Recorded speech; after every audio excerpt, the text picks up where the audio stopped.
चलिए अब जानते हैं कि अपने पीसी या फिर कहे अपने लैपटॉप पर अपने जो स्टूडियो को कैसे डाउनलोड करें और उसकी हेल्प से अपना पहला प्रोग्राम कैसे रन करें।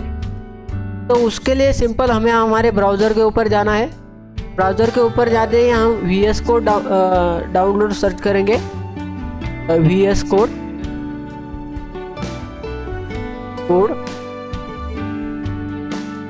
VS कोड डाउनलोड पर जाएंगे। VS कोड डाउनलोड पर जाते ही हमारे सामने एक पहली लिंक आएगी, download VS code Mac Linux और विंडोज। तो उससे क्लिक कर देना है। करते ही हमारे सामने एक आएगी, मेरा विंडोज़ के लिए है तो मैं विंडोज़ के लिए डाउनलोड करूँ।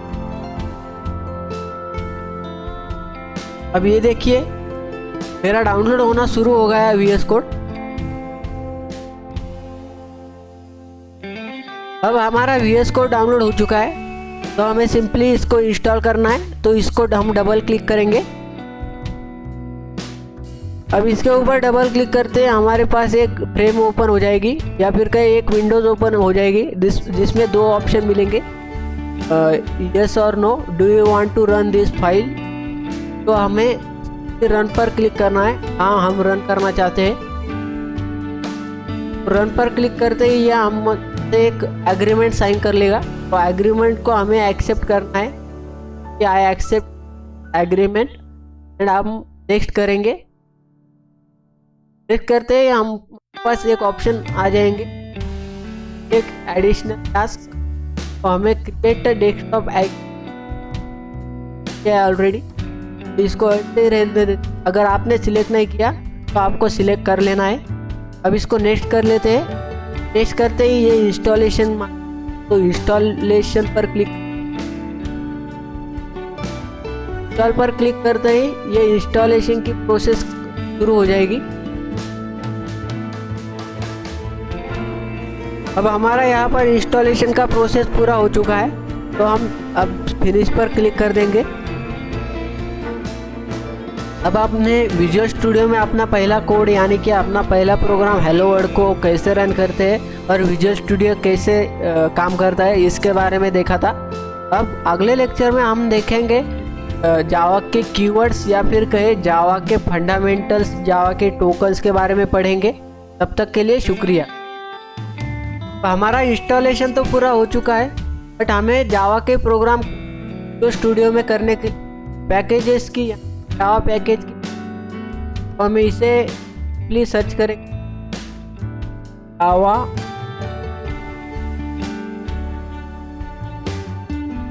VS कोड, जावा इन VS।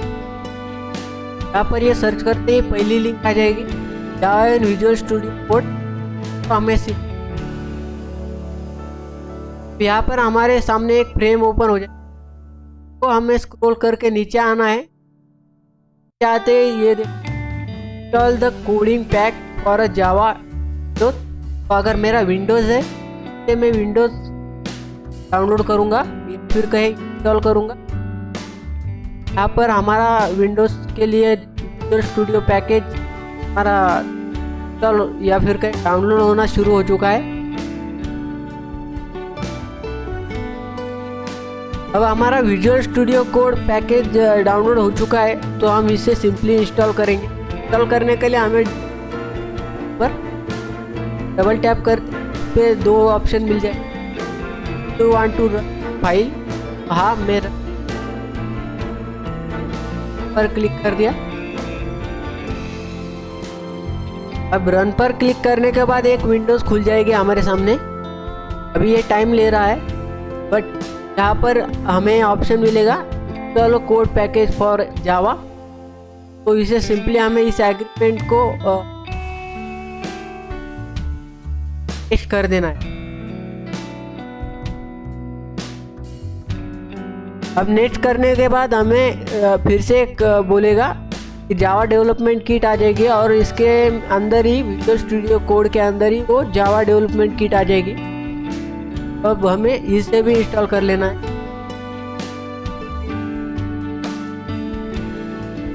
अगर ये बात बता दूं, अगर JDK आपने डाउनलोड नहीं किया है तो हमारी जो लिंक है JDK, how to download JDK और इंस्टॉल, वो आपको डिस्क्रिप्शन में मिल रही होंगी। तो आपको JDK पहले डाउनलोड करना है और उसके बाद ही स्टूडियो कोड डाउनलोड करना है, जो कि हमारी आईडी है। अब यहाँ पर एक ऑप्शन आ जाए, चलिए एक विंडोज खुल जाएगी। उसके अंदर हमें पहले तो हमें एक फोल्डर ओपन करना होगा। तो हम फाइल पे जाते हैं, फाइल में जाते ही ओपन फोल्डर करने के बाद एक नया फोल्डर बनाना होगा। तो फोल्डर बनाएंगे, तो फोल्डर बनाएंगे हम जावा के नाम से। जावा को सिलेक्ट कर लेंगे। जावा फोल्डर को सिलेक्ट करने के बाद ये फोल्डर हमारे विजुअल स्टूडियो कोड में आ जाएगा। विजुअल स्टूडियो कोड में अगर फोल्डर आ जाएगा तो हमें अब जावा का प्रोग्राम करना है। तो हम फाइल पर, तो फाइल हेलो की .java, आप जान ही चुके होंगे कि हम जावा की किस फाइल को डिवाइस करते हैं तो उसे .java से सेव किया जाता है, तभी वो जावा का प्रोग्राम सेव कर पाएगी। तो इससे हम ओके कर देते हैं, एंटर दबाते हैं, हमारे फाइल आएगी। के अंदर हमें हमारा प्रोग्राम लिखना है, जो भी हमें टेक्स्ट लिखना है या फिर कहीं प्रोग्राम डेवलप करना है तो वो लिखना है। तो अब हम हमारा पहला प्रोग्राम लिखेंगे। हम जानते हैं कि जावा एक ऑब्जेक्ट ओरिएंटेड प्रोग्रामिंग लैंग्वेज है, जिसमें क्लासेस एंड ऑब्जेक्ट की हेल्प से प्रोग्राम को डेवलप किया जाता है। तो जब भी हम इसकी फिर लिखेंगे तो क्लास का नाम और हमारे फाइल का नाम सेम होगा। तो जो भी हमारे फाइल का नाम है वो हम इसे दे देंगे क्लास हेलो को। कर्ली ब्रेसेस ओपन कर लेते हैं। कर्ली ब्रेसेस के हम अपना जो भी मैकेनिज्म है या फिर कहे प्रोग्रामिंग के लिए जो भी मेथड या फिर कीवर्ड्स की आवश्यकता होती है रन करने के लिए, उसे लिख देंगे। तो अब हम लिखते हैं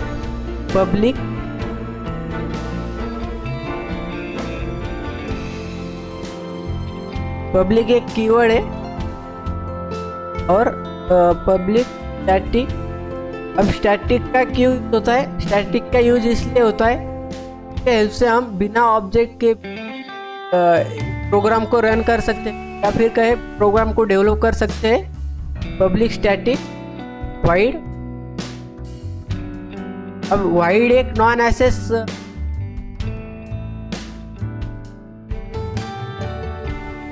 कीवर्ड है और पब्लिक एक एसेस। पब्लिक में क्या होता है कि हमें उस प्रोग्राम के अवेलेबिलिटी या फिर का पता चलता है। पब्लिक यानी सबको दिखाना है या फिर कहे तो हमें पब्लिक कर देना है। अब प्राइवेट यानी के लिए रखना है या देख सकते हैं। और डिफ़ॉल्ट यानी डिफ़ॉल्ट रहने देना है। अनप्रोटेक्टेड यानी कि ये प्राइवेट भी रहेगा और सेफ भी रहेगा। ये एसेस मॉडिफायर का यूज़ करते हैं। फिर कहे एसेस की एक नॉन एसेस है, तो जिसके हेल्प से हम अपना ऑब्जेक्ट के बिना भी अपने प्रोग्राम को बना सकते हैं। Public static wide. अब हमें मेथड लिखना है, तो मेथड हम किस कीवर्ड के अंदर लिख, तो मेन के अंदर हम अपने मेथड्स को लिखेंगे। मेन सर ब्रैकेट ओपन कर लेते हैं। ब्रैकेट के अंदर हमारा जो भी हमारा प्रोग्राम है वो है हमारा स्ट्रिंग के बदौलत, यानी कि स्ट्रिंग आर्ग्यूमेंट्स।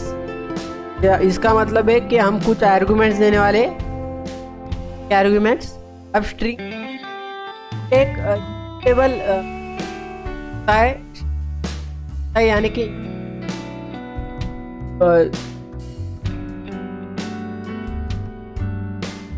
करेंगे अपने जो भी प्रोग्राम है या फिर कहे कि हम आउटपुट चाहते हैं वो कभी चेंज नहीं हो स्ट्रिंग आर्ग्यूमेंट्स, और इसको स्क्वायर ब्रैकेट्स क्लोज कर देंगे, स्क्वायर ब्रैकेट से तो क्लोज कर देते। अब इसको क्लोज करने के बाद अभी इसको क्लोज करने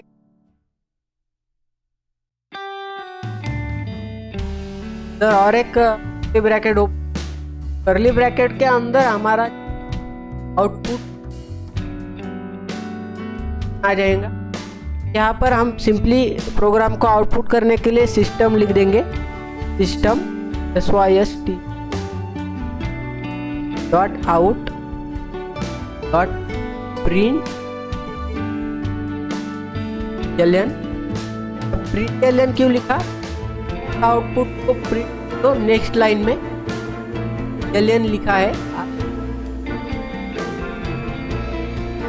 अब सिस्टम का क्या, जो भी स्ट्रिंग आर्गुमेंट्स के अंदर जो भी प्रोसेस होके मेथड आएगी वो डायरेक्टली जाएगी सिस्टम के, सिस्टम यानी हमारा या फिर कहे जो भी हमारा सेटअप है इस प्रोग्राम के लिए वो सेटअप के अंदर आ जाएगा। सिस्टम को आउटपुट देना यानी आउटपुट को प्रिंट कर आउट काम होता है प्रोग्राम को या फिर कहे उसके आउटपुट को प्रोग्राम के आउटपुट नेक्स्ट लाइन में। तो अब हम आउटपुट ब्रैकेट के अंदर लिख देंगे, डबल कॉमा लगा देते और इसके अंदर हम लिखेंगे हेलो वर्ल्ड। हेलो वर्ल्ड लिख दिया है। अब इसको सिंपली क्लोज कर दे।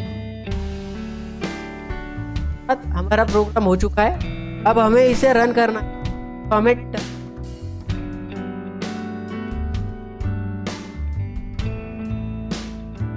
जावा का प्रोग्राम अगर आप लिखते हो और उसे विजुअल स्टूडियो में रन करने वो प्रोग्राम रन हमने अब हमें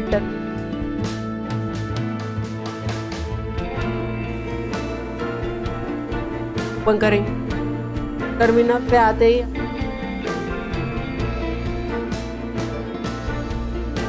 यहाँ पर लिखना है अब जावा कंपाइलर के जावा सी, जो भी हमारे फाइल का नाम है उसे हम लिख देंगे तो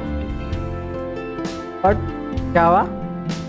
इधर याद रखना जो भी हमारे फाइल का नाम है या फिर कहे कैपिटल में लिखा है या फिर स्मॉल में लिखा है वैसे का वैसा ही फाइल का नाम होगा।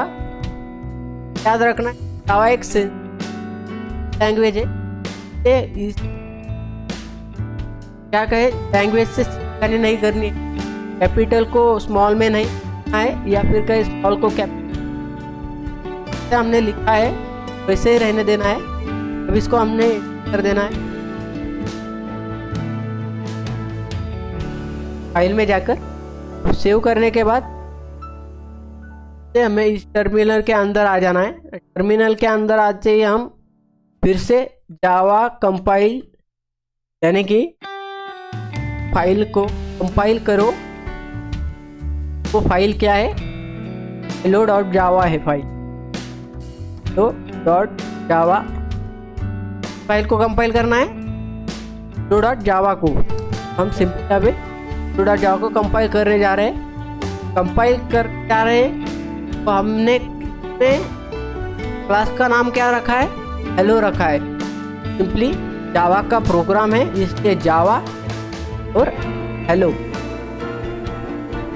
अब जावा लिख देंगे जो कि हमारे क्लास का नाम है हेलो। अब इसको हमने एंटर मार देना है।